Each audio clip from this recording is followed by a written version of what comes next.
This video and every video on this channel is made possible by your support on patreon.com/616entertainment. I couldn't do this without you, and your contributions keep this channel alive. You can also grab an official shirt over on prowrestlingtees.com/616entertainment.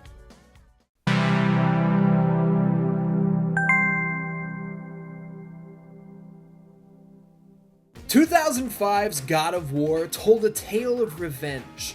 Kratos, the ashen warrior known as the Ghost of Sparta, struck down the god Ares and took his throne. The 2007 sequel, God of War 2, saw Kratos defy the king of Olympus himself, Zeus, and be struck down from on high.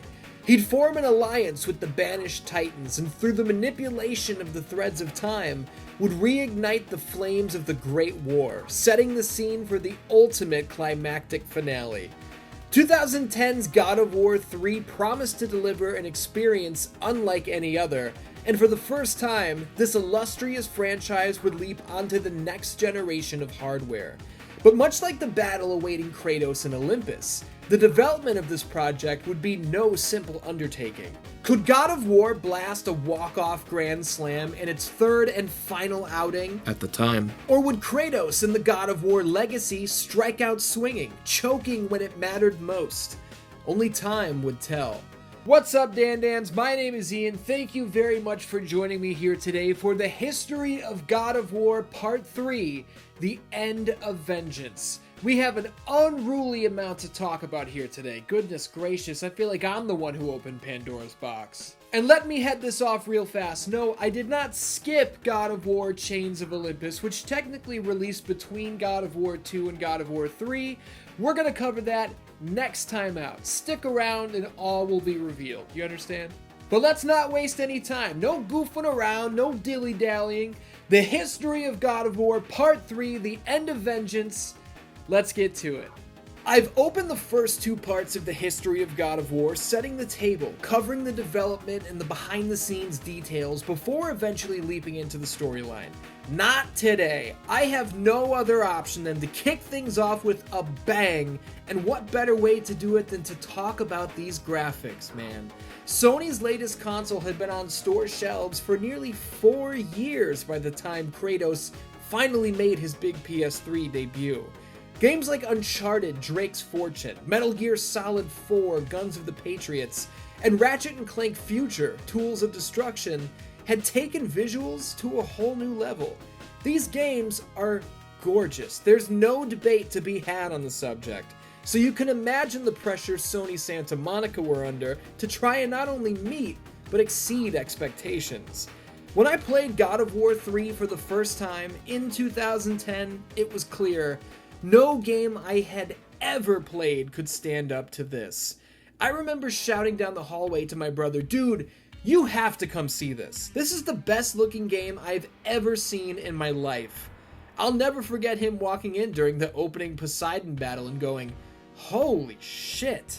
The jump to the PlayStation 3 could have been fumbled. Not every franchise can successfully make that generational leap, but in this instance, I don't know if any series had ever pulled it off better. The amount of extra emotion present in Kratos' face is out of control. The camera is oftentimes pulled in much closer than in previous titles, giving us not only a look at the individual muscles flexing in Kratos' back, but at his skin in general. We can see that while the ashes of his family remain in place, his red tattoo has lost much of its vibrance over the years. The sheer power of the PlayStation 3 provided Sony Santa Monica with the ability to create and utilize brand new technology. Take, for instance, zipper tech. What is zipper tech? Oh, that's what makes the guts spill out differently each and every time we disembowel an enemy. This is no canned animation. Those guts are always there, under the skin, and when we slice that sucker open, they're coming loose, however gravity decides they should. The use of scale has been one of God of War's greatest strengths from the very beginning, and as you might imagine, here in God of War 3, the dial has been turned up past 10, past 11. The fucking dial broke off. Gliding alongside the chain of balance, which stretches what feels like miles long, is a breathtaking experience. I told you in part 1 of this series how insane it was that an entire level took place on the back of a character, the Titan Kratos. Would you believe that here in God of War 3 we are fighting Kratos? Are you out of your mind? And not for nothing, but the graphics aren't the only part of the presentation that is at an all-time high here. The music has reached a new peak as well. I don't think I can play much of any of it without getting demonetized, but for real, the soundtrack is on Spotify. Throw this score into your headphones next time you're walking the dog or working out or cleaning the house. You're going to be checking your wrists for the Blades of Chaos. Alright, I could gush about these next level visuals for an hour or more, but I've got more respect for your time than to ramble on about one subject for that long. We started off hot, but now let's peel that beautiful curtain back and take a look behind the scenes. We just took a look at what the team was able to accomplish graphically, and with that in mind, you would never guess what I'm about to say, but yeah, the God of War 3 development team was hit with a major blow in the early going. You may recall that David Jaffe, the creator of God of War, did not return to the director's chair for the sequel. God of War 2 would instead be directed by Cory Barlog. In part 2 of this series, I mentioned that this was Barlog's time in the sun, and we would see how it all shook out. At the end of the day, Cory stuck the landing. God of War 2 was a blockbuster success, a runaway hit, and maybe most importantly, from an artistic perspective, was worthy of carrying the mantle of this franchise into the future. That's why it was so shocking that fairly early on into production on God of War 3, Cory Barlog quit Santa Monica Studio and walked away from the project entirely. Cory Barlog, who is our creative director, has given us 2-week notice.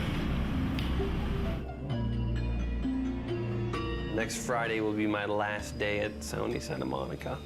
The bomb was dropped.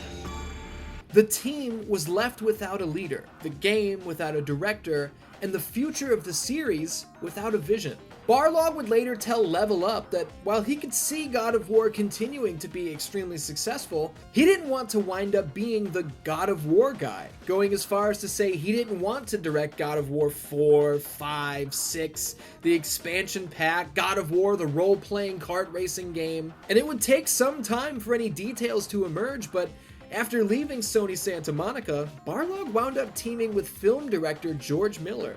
The duo would work for years on a Mad Max video game that never even came close to release. This may sound like a depressing end to Cory Barlog's legacy, but we've not reached the end of his saga. Stay tuned. With Barlog's departure, God of War 3 needed a new director. Insert God of War 2's lead animator, Stig Asmussen. Santa Monica Studio were ecstatic with their new leader, and now the work could begin. The work for Kratos and his journey began long ago, though, which leads us to the story of God of War 3. The Titans are scaling Mount Olympus. The Great War is set to rage on once again. There's no slow build here, no need to create tension and stretch it out for an hour before something happens. This is it. This is the end of the story. For now. And we're in go mode from the very start. Zeus's coalition of gods spring into action, ready to defend their king with their dying breaths. And here we go. Poseidon knocks Epimetheus off the cliffside to his death before calling upon the waves. Poseidon's hippocampus, a creature unlike anything we've ever seen from the series, hooks itself onto Gaia, dragging her down, and to be clear, this is not a cutscene. This is gameplay. We're opening with a major boss fight, a battle against a god on top of a roaming titan. Can you say high stakes? Poseidon gives us all he's got across multiple different showdowns, but he's no match for the Ghost of Sparta. Once beaten back down into his human form, he is dispatched, the first god to fall in this final chapter.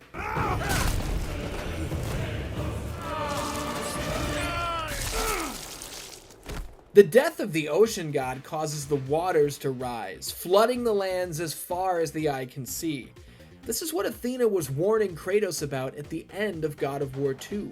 Zeus is Olympus. To get to him, we're gonna need to cut down his army. But these gods are what keep the planet in balance. The deaths of the gods will throw all life into chaos. Just don't ask Kratos if he gives a shit. The first major shocker comes into play when Zeus squares off with the team of Gaia and Kratos right here in the early going. A little early for the main event, right? Yeah, Zeus thought so too, so he snuffs this shit out with the quickness. As Gaia and Kratos fall from the peak of Mount Olympus, Gaia does the unthinkable, admitting that Kratos was nothing but a pawn in her scheme to siege Olympus once again. The alliance is over. Kratos' life flashes before his eyes, but there's no acceptance of defeat. He will not rest until his vengeance is complete. After crashing into the currents of the river Styx, the lost souls banished to Hades try in vain to pull Kratos into the afterlife. Yes, they're pulling away all of our upgrades once again. The full health bar you earned in God of War 2, gone. Full magic, gone again. This was annoying in God of War 2, but to take our shit away again in God of War 3? Come on now. Why not just leave our health and magic bar as they are and introduce tougher enemies? This is supposed to be our hardest, most arduous journey yet, right? Why would we not be expecting to face the biggest, baddest monsters of the bunch? I don't know, man. To get cut down to size in back-to-back games, it just felt a little been there, done that. But that's not to say this entire experience is going to come off feeling that way. Not by a long shot. Once ashore in the realm of Hades, Kratos is met by Athena, or the presence of Athena. After sacrificing herself in order to save Olympus, Athena found herself in a higher plane of existence. From her new perspective, she can see that mankind has no future under the rule of Zeus, and with this in mind, she blesses Kratos with not only the Blades of Exile, a brand new weapon that, yes, starts us back at level 1 in the upgrade chain, but with the key to defeating Zeus, the Flame of Olympus. But that's a long way away, as you might imagine. Hades, the god of the underworld, talks a big game, but you know what talks even louder? The action of slicing chunks of his flesh off in the heat of battle, stringing him up by the neck with his own claw weapons, which we get to keep, and smashing him repeatedly into the ceiling. That'll take care of him, right? Wrong! Waist deep in the river Styx, Hades emerges, ravaged, ready to continue the fight, until Kratos tears his rotten soul from within. Hades is dead. The journey continues, and here comes Hephaestus, whom Kratos shares a sordid past with. A sordid past we'll cover next time out. Hephaestus was once in the good graces of Zeus, but he explains that the day Kratos opened Pandora's box and killed Ares, everything changed. Zeus changed. He banished Hephaestus to the underworld, and worst of all, stole away Hephaestus' daughter, Pandora. Every day for years, Hephaestus has attempted to recreate Pandora, molding golden statues of her likeness. This is truly heartbreaking stuff, man. Especially when you consider that the flame of Olympus burns in order to protect Pandora's box. Within it is the power to kill a god, a power that Zeus wants nobody to have. What is the key to bypassing the flames, you might ask? It's Pandora herself. There will come a time when this child, and by proxy, Kratos, will be faced with the ultimate sacrifice. This is gonna be tough. There's a bogus belief out there that Kratos is angry and screaming 100% of the time that he's on screen. And you might be thinking right now, wait, that's bogus? I've heard countless internet personalities make fun of the fact that he's constantly screaming, Ares! Athena! Calliope! Yeah, he screams sometimes. He's an intense guy. But bring yourself back to the original God of War, where Kratos nearly fell to tears multiple times over the loss of his family. And here in God of War 3, we're gonna see a new level of vulnerability from the Ghost of Sparta. Throw that bullshit, all he does is scream stuff in the garbage, because that's what it is. It's bullshit. I won't stand for it. I won't have it. And Kratos is over Gaia. He happens upon her struggling to regain ground on Mount Olympus, and she pleads with him to assist her. Kratos is basically like, are you kidding me? You cast me aside the first chance you got. You're not the mother of Earth, you're the mother of shit. Bye-bye. I was actually bummed the first time I played through this game, and the alliance didn't really lead to anything noteworthy, but hey, them's the breaks.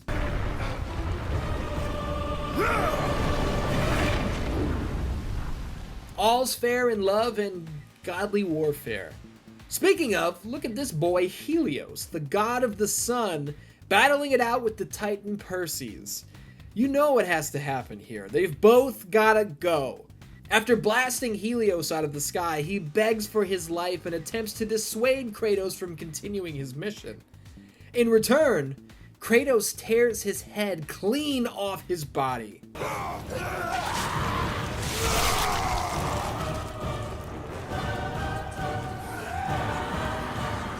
When I tell you this left me speechless the first time I saw it, there's not an ounce of exaggeration in that sentence. I'd seen a million decapitations in gaming, but I'd never seen the skin of somebody's throat rip under the pulling pressure. And what do you know, we get to keep the head of Helios for the rest of our journey. As a weapon, it can blind enemies, and in traversal, it can uncover otherwise invisible objects and light up pitch black paths. What a great pickup. Much like the previous entries, yes, the major boss fights usually conclude with the player gaining a new weapon or ability. Hermes pops in on multiple occasions talking all sorts of shit, and rather than fighting, he runs away, taunting Kratos from afar. That is until Kratos launches himself off a goddamn catapult, breaking down the skyscraper statue Hermes sought shelter upon. Once captured, we viciously cut his legs off. One of them real fast and the other real slow. Now we've obtained Hermes' nice little boots, which grant us the ability to run up and across walls. The battle of the brothers between Kratos and Hercules is one of the more brutal encounters in God of War history. Don't believe me? Look at the finish. Using his brother's own Nemean Hephaestus, Kratos pulverizes Hercules' face until there's literally nothing left. When I say literally, I mean literally. Much like the decapitation of Helios, this shot here left me speechless. And yeah, we've got the Hephaestus now, which is a powerhouse of a weapon to add to our arsenal. Pandora communicates with Kratos through the flames of her statues that she's locked away in the labyrinth and that Zeus is coming to get her, so the race is on. But the world is in shambles. With Hades, Poseidon, Helios, and Hermes all dead, the lands are facing cataclysmic events as far as the eye can see. The lost souls once contained in the underworld run free. Violent storms rage without end. The destruction of Helios leads to the sun being replaced with the solemn glow of the moon in the middle of the day. Innocent citizens of Olympus are dying of a plague brought on by the imbalance. Just don't ask Kratos if he gives a shit. And what the hell, we've covered the deaths of several gods, let's talk about the Titans. Perseus, blade of Olympus to the eyeball. Gaia, we cut her hand off and sent her to her death. We already talked about that. But Kronos, the original keeper of Pandora's box all the way back from God of War 1, he found the hand of Gaia, and he's not happy. The Kronos boss fight takes place across his entire body and requires Kratos to use every trick in the book. Blind him with the head of Helios, use the Nemean Hephaestus to break his gigantic fingernail before tearing it off with the Blades of Exile. Director Stig Asmussen said he wanted to bring the gore and scale to an all-time high here in God of War 3, and holy shit, he made sure it happened. Kronos is so large and he's been banished to the pits of Tartarus for so long that there are monsters living inside of him like fucking parasites. And we have to fight them. Once captured, Kronos does Kratos just like he thought he did Zeus, swallowing him whole. But that's not the end of the struggle. Using the Blade of Olympus, Kratos cuts his way out of Kronos' stomach, disemboweling the Titan in the process. As if that weren't enough,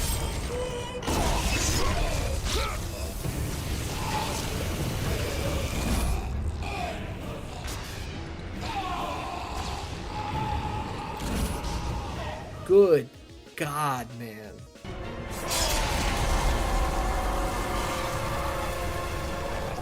I know this is a lot. I know it's exhausting, but this is the big finale for now. So stay strapped in because we are almost through this epic tale of vengeance. And just to be clear, I am not giving you a full play-by-play. We'll circle back to the coolest new enemy types, all the best puzzles, and some of the most awesome individual moments once we put a bow on the story at large. And speaking of, let's get to it. Let's wrap up this story. Our Ghost of Sparta wound up fighting Kratos in the first place because Hephaestus sent him on a suicide mission to Tartarus. Hephaestus is shocked to see the Spartan return, but keeps the charade up long enough to strike when Kratos least expected it. Bad move, idiot.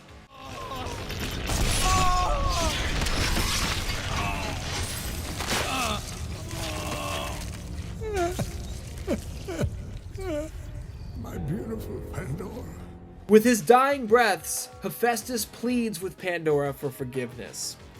Now might be a good time to mention that Pandora is not technically the daughter of Hephaestus. She's not even a human. Pandora is the key to unlocking the flame of Olympus. Her humanoid form was created through the magic of this world. There's no beating heart in there, no blood in her veins, and she's the only one who can seem to grasp this concept. Hephaestus took to her and cared for her as a father, and through his attempts to rescue her, so does Kratos.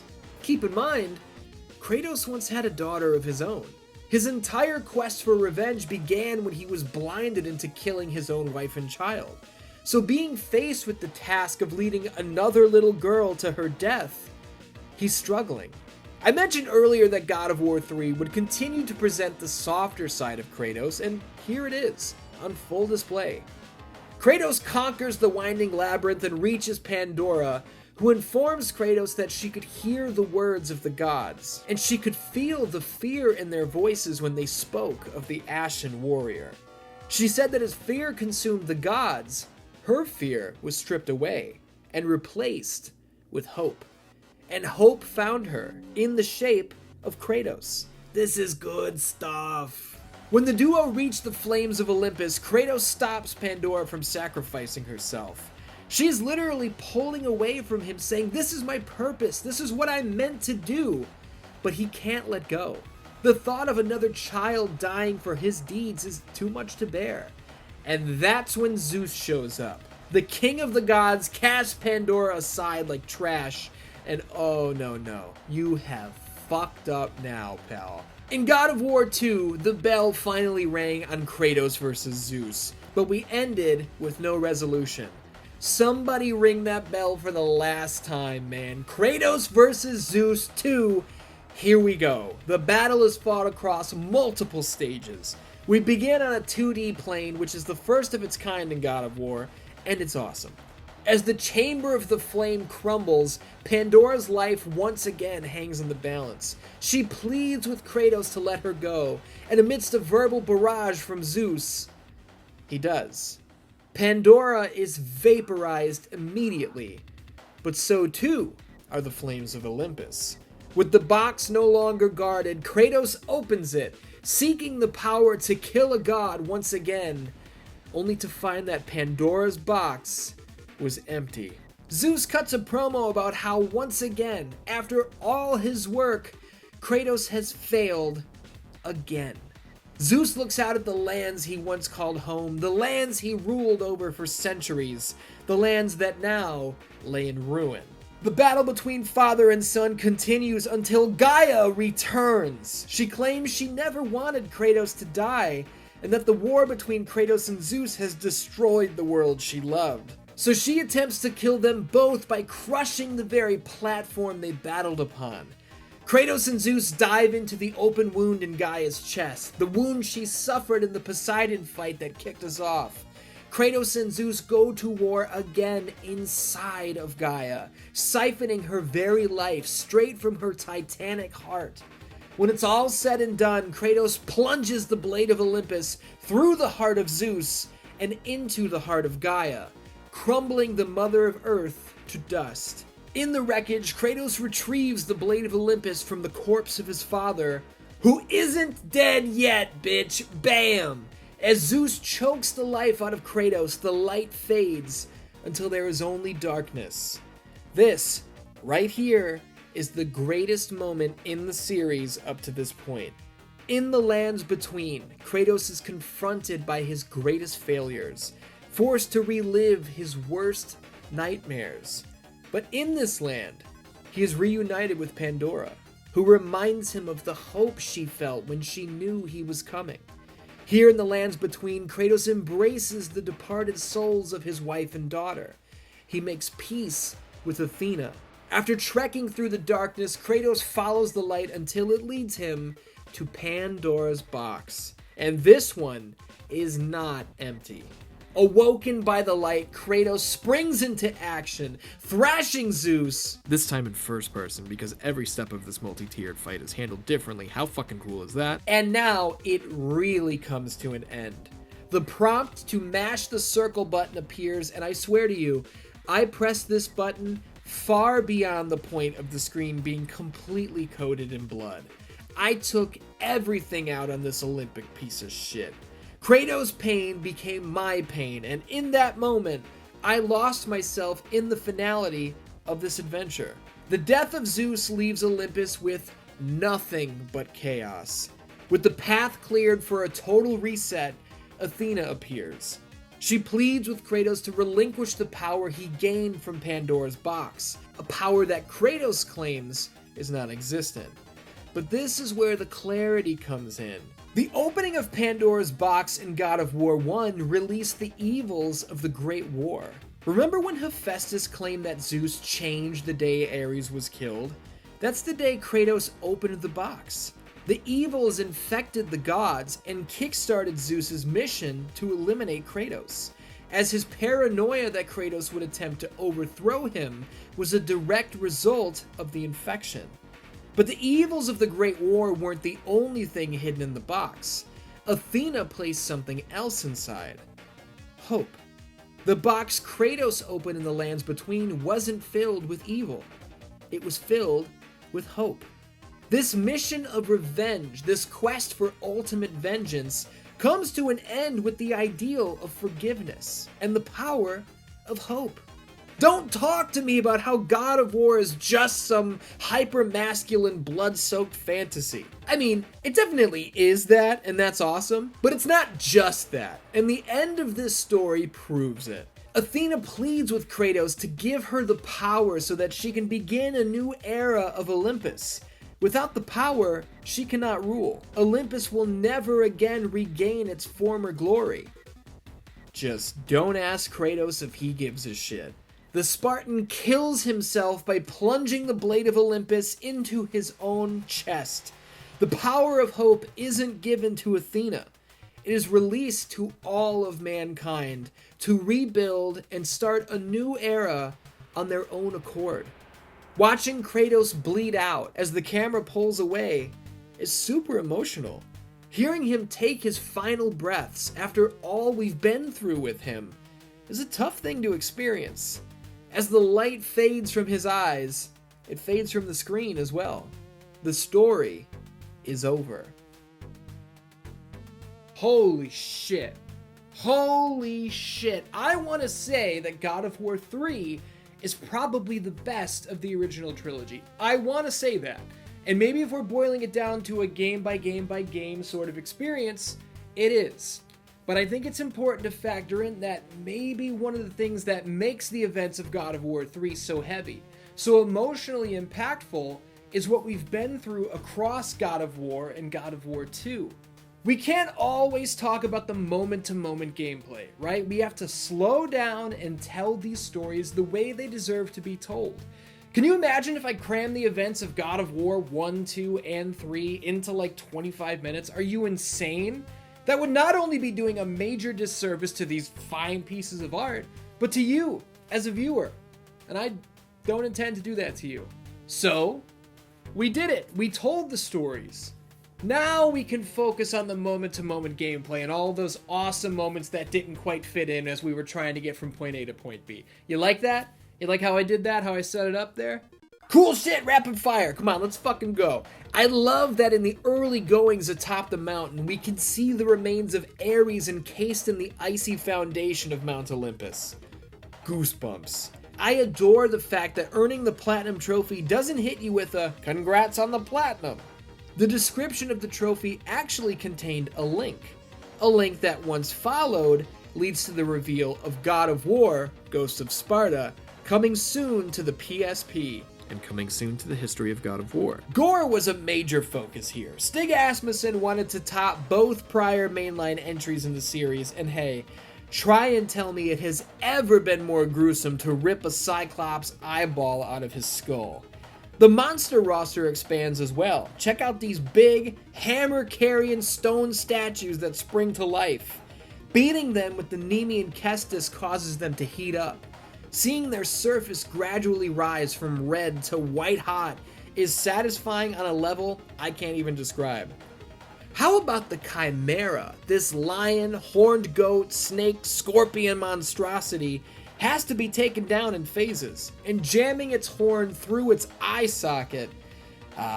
Sweet release. There's also a cave full of scorpions at one point, and later on we meet the big boss scorpion to rule them all. As a scorpion keeper myself, I have 3 of them named Roman, Setsuna, and Greghead. I don't like killing all these guys, but they're working scorpions, so it's not real. It's alright. The puzzles are great across the board, but if I didn't show some love to Hera's Garden specifically, I'd kick my own ass.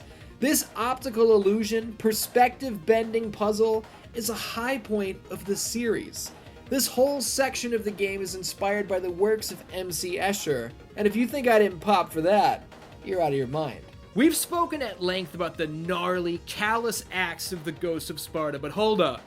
Kratos listening to Hephaestus weep over his wife no longer visiting him, and then fucking her brains out and walking out of her bedroom door like, "What's good, big boy?" That's the coldest shit Kratos has ever done. I've said it before and I'll say it again. It's pretty difficult to find things to complain about when we're talking about God of War.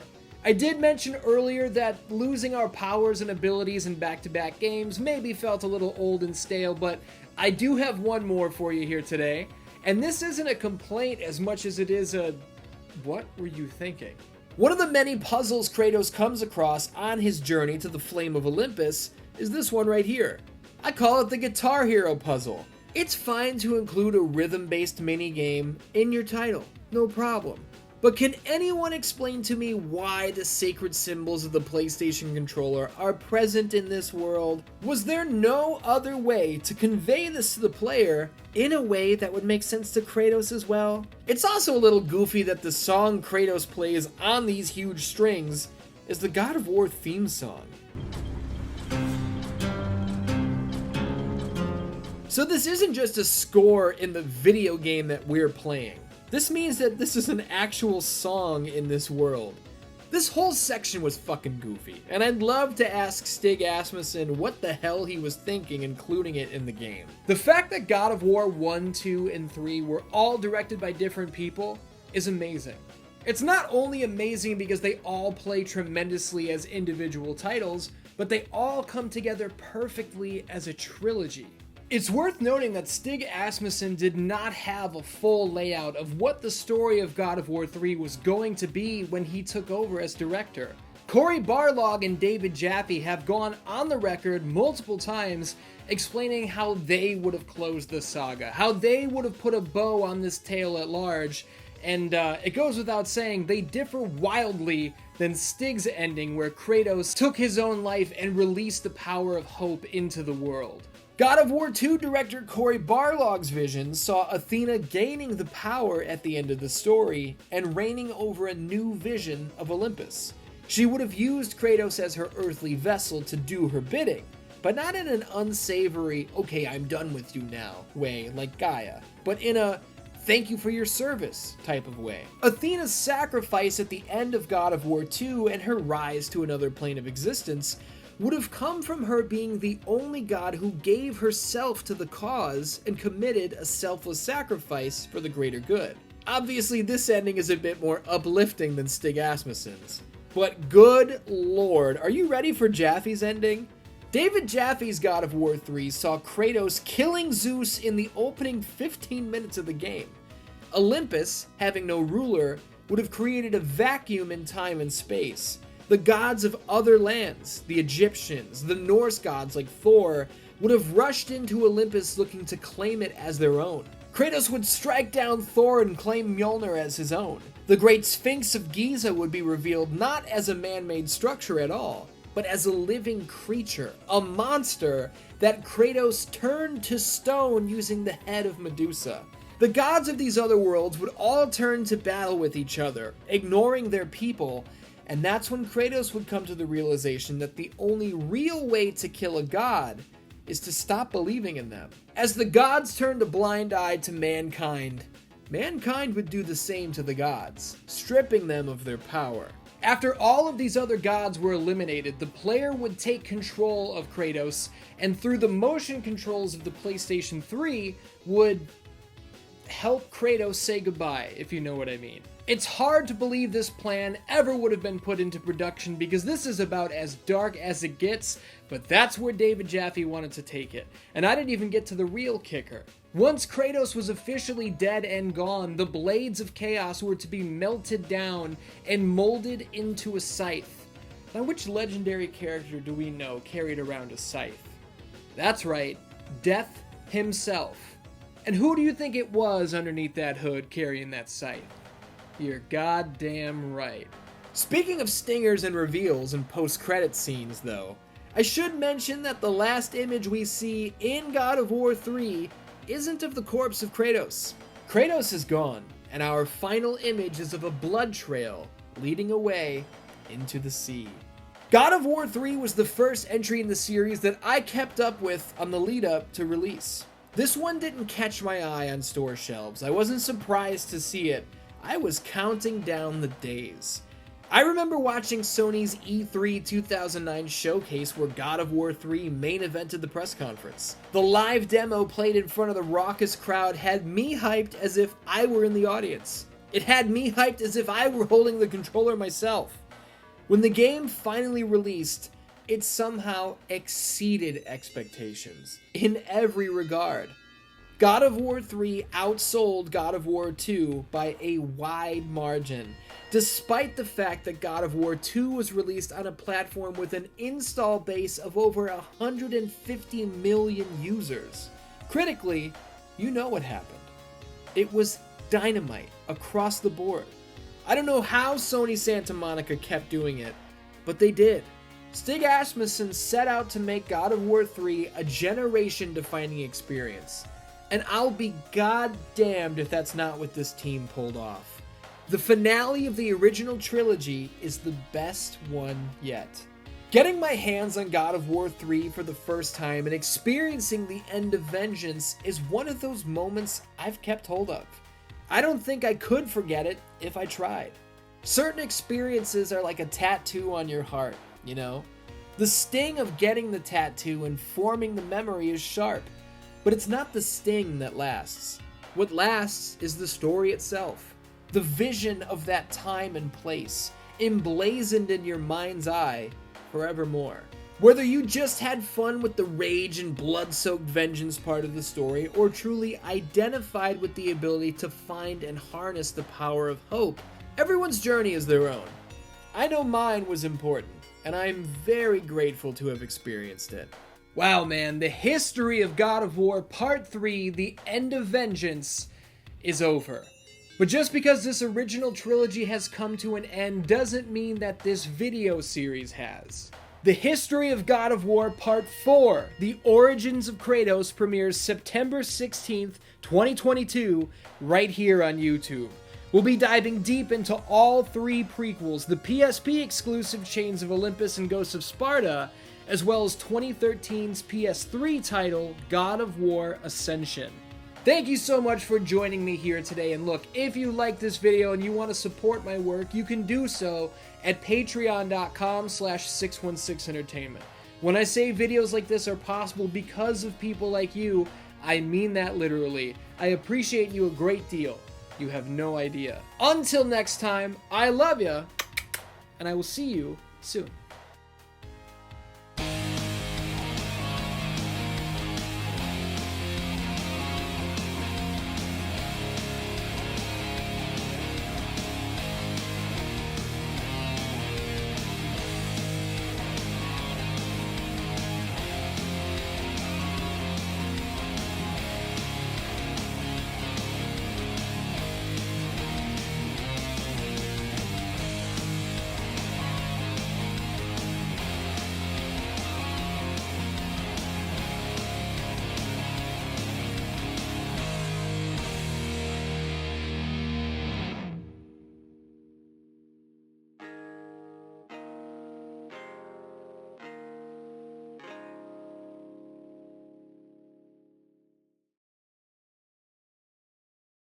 But I think it's important to factor in that...